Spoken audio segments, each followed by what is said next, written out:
कांवड़ यात्रा कब शुरू हुई, किसने की, क्या उद्देश्य है, जानिए अनजाना तथ्य। श्रावण मास में कांवड़ के माध्यम से जल अर्पण करने से अत्यधिक पुण्य प्राप्त होता है। यहाँ कांवड़ यात्रा के बाद जल चढ़ाने पर अथवा मान्यता करके जल चढ़ाने पर पुत्र संतान की प्राप्ति होती। भगवान भोलेनाथ का ध्यान जब हम करते हैं तो श्रावण का महीना, रुद्राभिषेक और कांवड़ का उत्सव आंखों के सामने आता है। लेकिन कांवड़ यात्रा कब शुरू हुई, किसने की, क्या उद्देश्य है इसका, भारत के किन क्षेत्रों में ये यात्रा होती है, आइए जानें।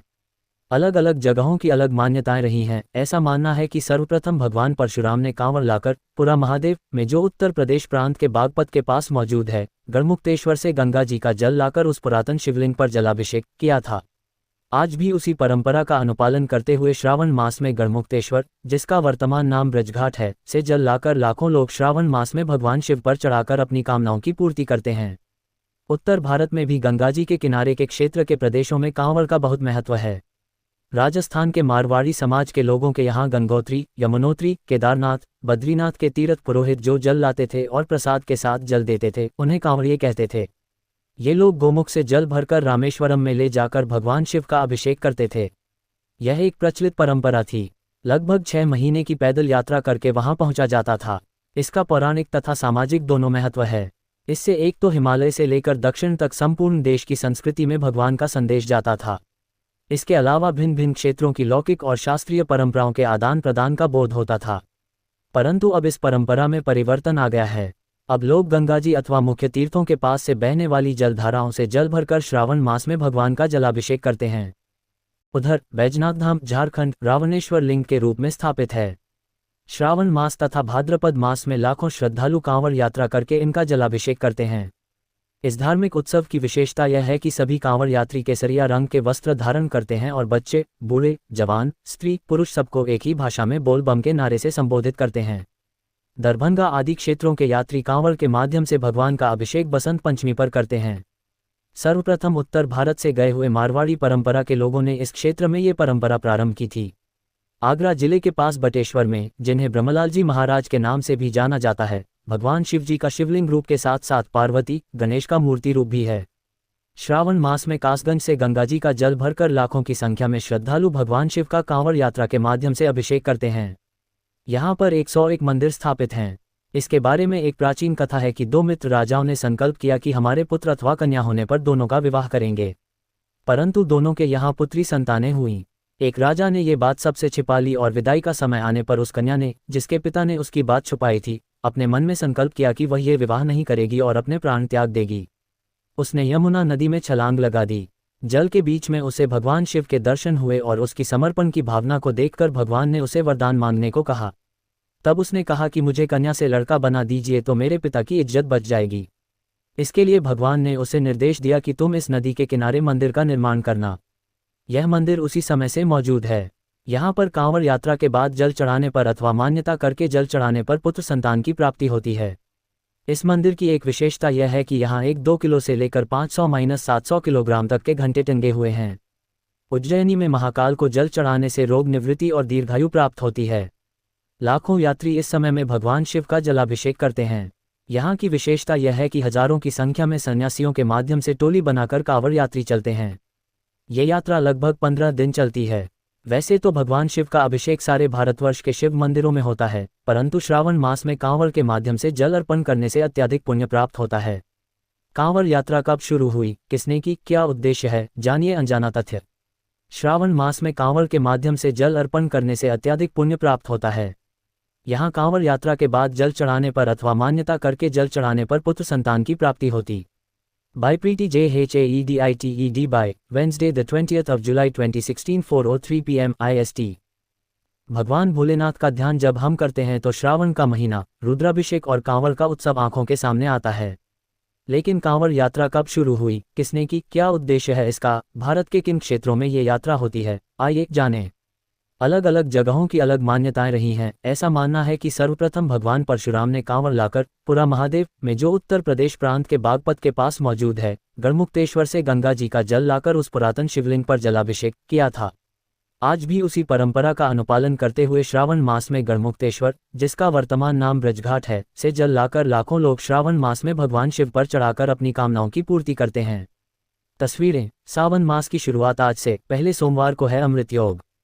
एडवर्टाइजिंग। उत्तर भारत में भी गंगाजी के किनारे के क्षेत्र के प्रदेशों में कांवड़ का बहुत महत्व है। राजस्थान के मारवाड़ी समाज के लोगों के यहाँ गंगोत्री, यमुनोत्री, केदारनाथ, बद्रीनाथ के तीर्थ पुरोहित जो जल लाते थे और प्रसाद के साथ जल देते थे, उन्हें कांवड़िए कहते थे। ये लोग गोमुख से जल भरकर रामेश्वरम में ले जाकर भगवान शिव का अभिषेक करते थे। यह एक प्रचलित परंपरा थी। लगभग 6 महीने की पैदल यात्रा करके वहां पहुंचा जाता था। इसका पौराणिक तथा सामाजिक दोनों महत्व है। इससे एक तो हिमालय से लेकर दक्षिण तक संपूर्ण देश की संस्कृति में भगवान का संदेश जाता था। इसके अलावा भिन्न भिन्न क्षेत्रों की लौकिक और शास्त्रीय परंपराओं के आदान प्रदान का बोध होता था। परंतु अब इस परंपरा में परिवर्तन आ गया है। अब लोग गंगाजी अथवा मुख्य तीर्थों के पास से बहने वाली जलधाराओं से जल भरकर श्रावण मास में भगवान का जलाभिषेक करते हैं। एडवर्टाइजमेंट। उधर बैजनाथ धाम झारखंड रावणेश्वर लिंग के रूप में स्थापित है। श्रावण मास तथा भाद्रपद मास में लाखों श्रद्धालु कांवड़ यात्रा करके इनका जलाभिषेक करते हैं। इस धार्मिक उत्सव की विशेषता यह है कि सभी कांवड़ यात्री केसरिया रंग के वस्त्र धारण करते हैं और बच्चे, बूढ़े, जवान, स्त्री, पुरुष सबको एक ही भाषा में बोल बम के नारे से संबोधित करते हैं। दरभंगा आदि क्षेत्रों के यात्री कांवड़ के माध्यम से भगवान का अभिषेक बसंत पंचमी पर करते हैं। सर्वप्रथम उत्तर भारत से गए हुए मारवाड़ी परंपरा के लोगों ने इस क्षेत्र में ये परंपरा प्रारंभ की थी। आगरा जिले के पास बटेश्वर में, जिन्हें ब्रह्मलाल जी महाराज के नाम से भी जाना जाता है, भगवान शिव जी का शिवलिंग रूप के साथ साथ पार्वती, गणेश का मूर्ति रूप भी है। श्रावण मास में कासगंज से गंगाजी का जल भरकर लाखों की संख्या में श्रद्धालु भगवान शिव का कांवड़ यात्रा के माध्यम से अभिषेक करते हैं। यहाँ पर 101 मंदिर स्थापित हैं। इसके बारे में एक प्राचीन कथा है कि 2 मित्र राजाओं ने संकल्प किया कि हमारे पुत्र अथवा कन्या होने पर दोनों का विवाह करेंगे। परंतु दोनों के यहाँ पुत्री संतानें हुईं। एक राजा ने ये बात सबसे छिपा ली और विदाई का समय आने पर उस कन्या ने, जिसके पिता ने उसकी बात छुपाई थी, अपने मन में संकल्प किया कि वह ये विवाह नहीं करेगी और अपने प्राण त्याग देगी। उसने यमुना नदी में छलांग लगा दी। जल के बीच में उसे भगवान शिव के दर्शन हुए और उसकी समर्पण की भावना को देखकर भगवान ने उसे वरदान मांगने को कहा। तब उसने कहा कि मुझे कन्या से लड़का बना दीजिए तो मेरे पिता की इज्जत बच जाएगी। इसके लिए भगवान ने उसे निर्देश दिया कि तुम इस नदी के किनारे मंदिर का निर्माण करना। यह मंदिर उसी समय से मौजूद है। यहाँ पर कांवड़ यात्रा के बाद जल चढ़ाने पर अथवा मान्यता करके जल चढ़ाने पर पुत्र संतान की प्राप्ति होती है। इस मंदिर की एक विशेषता यह है कि यहाँ 1-2 किलो से लेकर 500-700 किलोग्राम तक के घंटे टंगे हुए हैं। उज्जैनी में महाकाल को जल चढ़ाने से रोग निवृत्ति और दीर्घायु प्राप्त होती है। लाखों यात्री इस समय में भगवान शिव का जलाभिषेक करते हैं। यहाँ की विशेषता यह है कि हजारों की संख्या में सन्यासियों के माध्यम से टोली बनाकर कांवड़ यात्री चलते हैं। ये यात्रा लगभग 15 दिन चलती है। वैसे तो भगवान शिव का अभिषेक सारे भारतवर्ष के शिव मंदिरों में होता है, परंतु श्रावण मास में कांवड़ के माध्यम से जल अर्पण करने से अत्यधिक पुण्य प्राप्त होता है। पढ़े। सावन के सोमवार को करें ये उपाय, प्रसन्न होते हैं भगवान शिव और करते हैं हर इच्छा पूरी। हमारे शास्त्रों सहित भारत के समस्त हिंदुओं का विश्वास है कि कांवड़ यात्रा में जहाँ जहाँ से जल भरा जाता है वह गंगाजी की धारा में से ही लिया जाता है। कांवड़ के माध्यम से जल चढ़ाने से मन्नत के साथ साथ चारों पुरुषार्थों की प्राप्ति होती है। हरिद्वार से जल लेकर दिल्ली, पंजाब आदि प्रांतों में करोड़ों यात्री जलाभिषेक करते हैं। ये यात्रा लगभग पूरे श्रावण मास से लेकर शिवरात्रि तक चलती है। कांवड़ शिव स्वरूप। कांवड़ शिव की आराधना का ही एक रूप है। इस यात्रा के जरिए जो शिव की आराधना कर लेता है वह धन्य हो जाता है। कांवड़ का अर्थ है परात्पर शिव के साथ विहार, अर्थात ब्रह्म यानी परात्पर शिव, जो उनमें रमन करे वह कांवरिया। चकस्य आवरः कांवरः अर्थात परमात्मा का सर्वश्रेष्ठ वरदान। एक अन्य मीमांसा के अनुसार क का अर्थ जीव और अ का अर्थ विष्णु है। वर अर्थात जीव और सगुण परमात्मा का उत्तम धाम।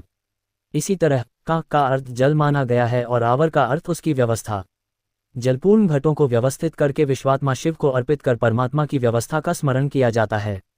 क का अर्थ सिर भी है, जो सारे अंगों में प्रधान है। वैसे ही शिव के लिए कांवड़ का महत्व है, जिससे ज्ञान की श्रेष्ठता का प्रतिपादन होता है।